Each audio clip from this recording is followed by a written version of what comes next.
It has been said that dog is a man's best friend. That statement is spot on when it comes to a good, well-trained pointer. It can make the difference between uncovering birds in the field and walking around all day hoping to get lucky. Now, breed types vary, but one thing they all have in common is a desire to retrieve. Other behaviors advantageous for the sport of bird hunting, like pointing, is something the dog may have an instinct for, but is refined through training. Kit Critchlow is an avid bird hunter and prefers a breed called the Deutsch Drahthaar, or more commonly known as the German wire hare. This is Ozzy. She's a 3-year-old female. You can see she's got a relatively short, tight coat, but also she has beard, furnishings, a little bit of eyebrow, a protective coat that helps keep briars and so forth from injuring dog when they're out hunting. This is a class of dog that is beyond doubt built to hunt. There's probably no better place for one of these dogs than out hunting. They thrive on it. You can see it when they run. Their tail's cracking. They're out there running. You can tell they're trying to find something with all their might. It's really the greatest thing for them ever.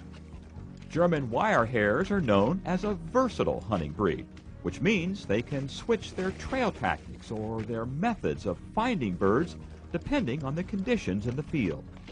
What I like to see in a hunting dog is a dog that has the ability to shift its scenting gears from head high, using the wind, using its nose to search, to dropping the nose a little bit, using the ground scent, and maybe slowing down a little bit so they don't miss some of the birds that are in the field. A dog that really has a good mental stability can figure some of that out and apply the tools that they have genetically to the situation. The day we were out, the weather changed. By mid-morning, the breeze picked up, and the dog's style of pursuit changed as well. An experienced dog will acknowledge the fact that they can use their nose more efficiently and cover a lot more area with their nose, because that breeze is going across the ground and carrying the scent maybe 50, maybe 100 meters, and the dog can actually smell bird scent at that distance. And so they start picking their head up and they start using that wind to their advantage. The German wire hare is by nature a retriever. Patience and training teaches the dog how to point and hold a covey of quail. It all really starts from a good, solid retrieving foundation. But without experience and training, they can never reach their full potential. You only can get that by spending time in the field. Technology plays a part in training as well. These collars aid in teaching the dog a desired behavior. The electronic training collar has been around for many, many, many years, and hundreds and thousands of hours of research has been done on the safety of electronic training collars. And they are extremely adjustable and variable, and it's a very, very safe, humane, and efficient way to train a dog. The collars are also useful for the hunter by sounding a tone when the dog is out of sight and standing still. She's probably located a covey.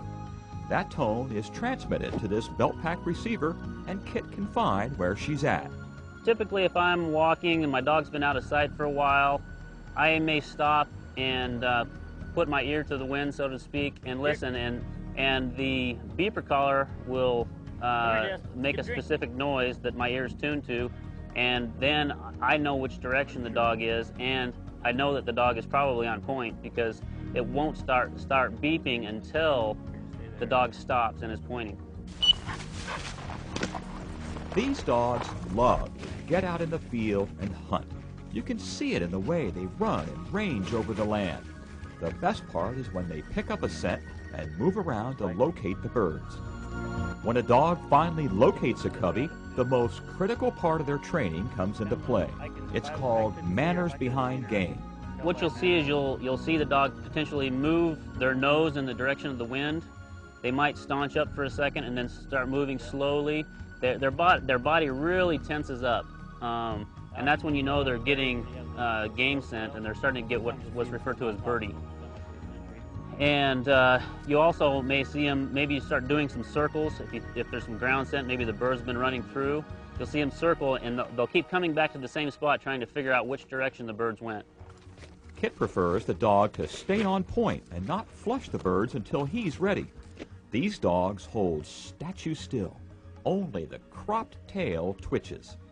They're so intense, and you'll just see their tail quivering, and they're so excited, but yet they have got the pointing instinct ingrained so heavily that they don't want to move because they don't want to scare the birds. And the more experienced they are, the more staunch they are, and the more stealthy they are. Retrieval comes naturally. A dog with a soft mouth or one that will hold the bird gently is desirable. Yeah. Little hand. Sit. Go ahead. Give. Thank you. Good girl, Jazz. Every dog is very, very different in the way they handle game. And the Draghar breed really likes to retrieve. And typically getting them to pick something up is not a problem. Oh, good girl. And it may require a little bit of training to get them to hold that bird softly and deliver it to you. And that's really where the training comes in and not so much the natural ability.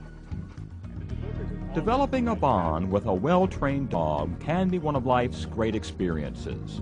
You get to a point with the relationship where one will know intuitively what the other is thinking. The time you put into training and field work will really pay off when it comes time for the fall hunts.